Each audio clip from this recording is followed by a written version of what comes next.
বিসমিল্লাহির রহমানির রহিম। হে সমস্ত জগতবাসী, আজ আমি শামীম আলী চিশতি আপনাদের সামনে যে আলোচনাটি নিয়ে হাজির হলাম, সে আলোচনাটি খুবই ছোট করে করব। অবশ্যই আপনারা এই আলোচনাটি শেষে কমেন্ট করবেন যে আসলে বিষয়টি কি। এই কমেন্টটি করতে হলে তার আধ্যাত্মিক জগৎ বা তরিকতের জগতের জ্ঞান লাগবে, এবং সেই ধরনের জ্ঞানী ব্যক্তির কাছে আজকের এই কথাটি রাখব। যদি আপনারা মনে করেন যে কমেন্টটি কি করা যায়, অবশ্যই এই কথার পরে আপনারা কমেন্টটি করবেন। সেটি হলো, দেখুন যে জালালউদ্দিন খাঁ, যেমন লালন ফকির, তারপরে দেখা গেছে আরও আছে, অনেক বিখ্যাত কবি আছে, এর মধ্যে জালালউদ্দিন খাঁ আছে।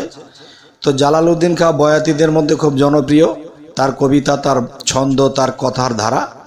তাই আমি বলতে চাই যে এরকম একজন মরমী কবি, এমন একজন ব্যক্তি যে মানুষ তার কবিতাগুলো শুনলেই কেমন মাথাটা পাগল পাগল হয়ে যায়, যে তিনি এত তত্ত্ব, এত সৃষ্টিতত্ত্ব, আত্মতত্ত্ব, বিভিন্ন তত্ত্ব তিনি তুলে ধরেছেন যে নিখুঁতভাবে, যে মোটামুটি জ্ঞান যার আছে তরিকতের বা হাকিকতের, তিনি পড়লেই এটা মোটামুটি বুঝে যায়। আর এমনি শরীয়তের লোকে এটা বুঝবে না এবং সেই বিষয়গুলো খুঁজবে না। তাই আমি বলতে চাইব যে দেখেন, জালালউদ্দিন খাঁ তিনি একই মুখে তিনি কয় কথা বলেছেন। আসলে কি বোঝাতে চাইলেন, এটি কিন্তু আপনারা কমেন্ট করবেন। দেখেন, তিনি একটি কবিতাতে বলেছে যে সিদরাতুল মুনতাহাপুরে মগজে তার ঠিকানা, জানি না বিধি নিবে কিনা। তাহলে এখানে দেখা যায় যে বিধি, যিনি আল্লাহ, যিনি প্রভু, তাকে বলা হয়েছে যে জানি না বিধি নিবে কিনা সেই সিদরাতুল মুনতাহাপুরে আমার যাইবার আশা। তার মানে তিনি যাবে, তার কাছে আবেদন করছেন বা তিনি একটা দরখাস্ত রাখছেন যে জানি না বিধি নিবে কিনা। তো এখন আমি যে কথাটি বলবো, তিনি যদি এই মুখে বলে থাকে বিধি নিবে কিনা, তাহলে আরও একটি কবিতাতে কি বলেছে, আমি ময় অনন্ত বিশ্ব, আমি বাতিন, আমি দৃশ্য, আমি আমার গুরু শিষ্য, ইহকাল কি পরকাল, আমার লাগি আমি খারা, আমার স্বভাব হয় অধরা, আমি জেতা আমি মরা, আমার নাহি তাল বেতাল। তাহলে এই যে কথাটি বলেছে, আরও কি বলেছে, আমার বান্দা কারাগারে, আমি বন্ধ অন্ধকারে, মনের কথা বলবো না রে, কেঁদে কয় দিন জালাল। তো এখন আজকের যে এই ছন্দটি আপনাদেরকে শোনালাম জালালউদ্দিন খাঁর, তাহলে তিনি একটি জায়গায় বলেছেন যে জানি না বিধি নিবি কিনা, তিনি অপেক্ষায় আছে, সিদরাতুল মুনতাহাপুরে যাবে। আবার আরেক জায়গায় বলে দিল সবই আমি ময় অনন্ত বিশ্ব, আমি বাতিন, আমি দৃশ্য। তার মানে কি, যেই কথাগুলো আল্লাহর, যেই কথাগুলো পরমাত্মার, সেই কথাটি তিনি বলেছেন। তাহলে আমি বলতে চাইব, তিনি যদি বলে থাকেন আমি সব, আমি ময় অনন্ত বিশ্ব, আমি বাতিন, আমি দৃশ্য, এই কথা যদি বলে থাকেন, তাহলে এই গানের উত্তরে বোঝা যায় এটা আত্মতত্ত্ব বা রুহতত্ত্ব বা একটা পরম তত্ত্ব বলতে পারেন। এখন আমি যে কথাটি বলতে চাইব, দেখেন, তাহলে একজন মানুষ এত কিছু কি করে হয়, কোন স্তরে থেকে আশায় থাকে আল্লাহ সিদরাতুল মুনতাহাপুরে নেবে, আবার কোন জায়গায় গেলে সেই মানুষটি বলে যে আমি ময় অনন্ত বিশ্ব, আমি সব। তাহলে আমি বলতে চাই, দেখেন, মানুষ নার্সারি থেকে যখন 5 পর্যন্ত পড়ে, তখন তার একরকম শিক্ষা, একরকম উচ্চতা। যখন তিনি ম্যাট্রিক পর্যন্ত পড়ল, তখন কিন্তু তার আরেকটা স্তর।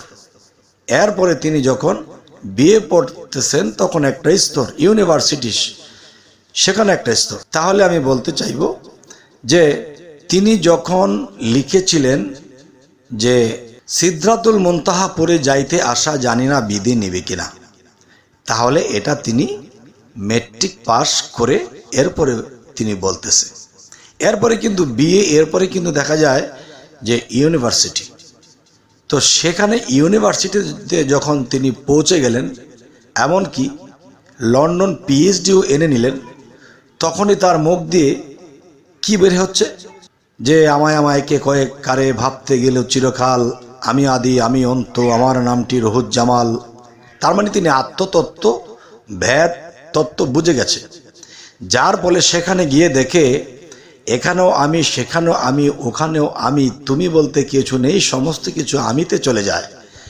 তাহলে সেই আমিটা কে? সেই আমিটাই কিন্তু আপনার আত্মা, আপনার রূহ, সেটাই কিন্তু আমি।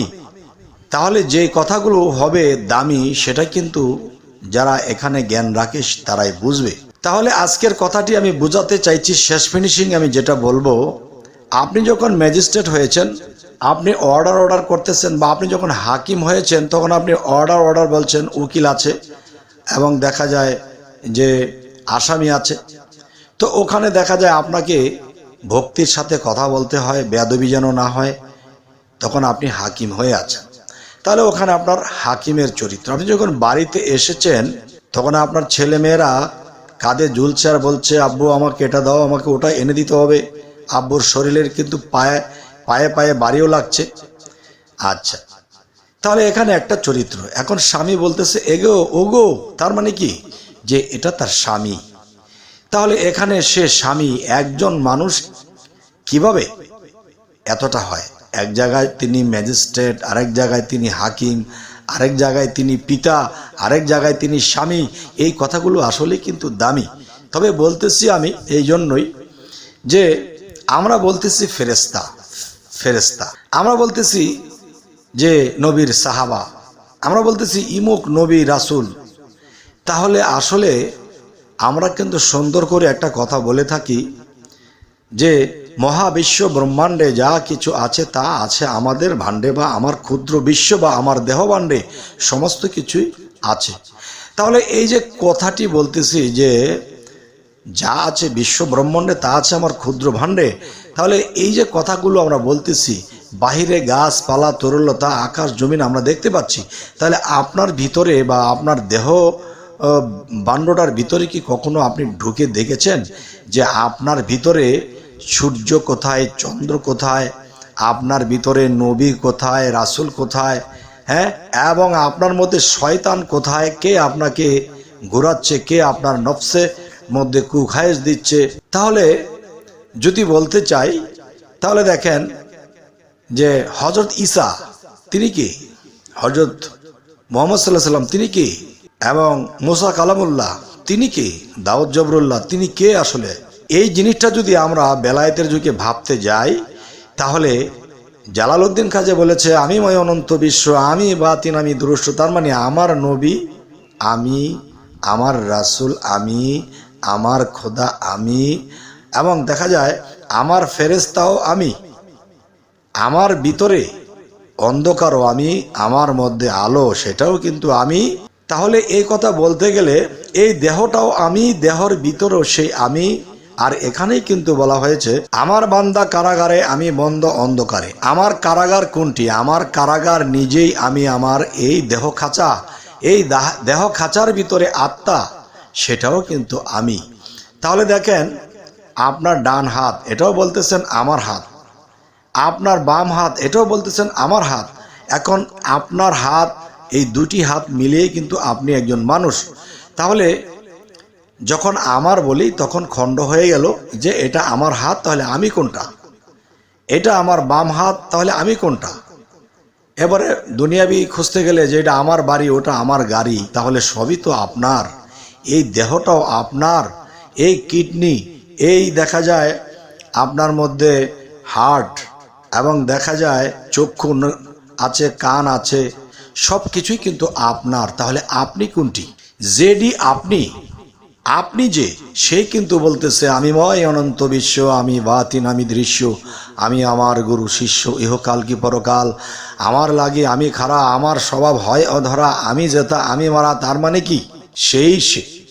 এখন আমাদের কর্ম কি? আমাদের কর্ম হলো আমাদের মানব দেহ থেকে আমাদের নিজেকে উদ্ধার করতে হবে।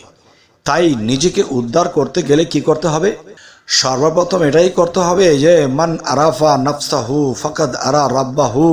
আগে আমার নিজেকে চিনবো, এরপরে আমার রবকে চিনতে পারবো। আর সেই রব আমার পালনকর্তা, সেই রব আমার প্রভু, সেই রব আমাকে শিক্ষা দেবে।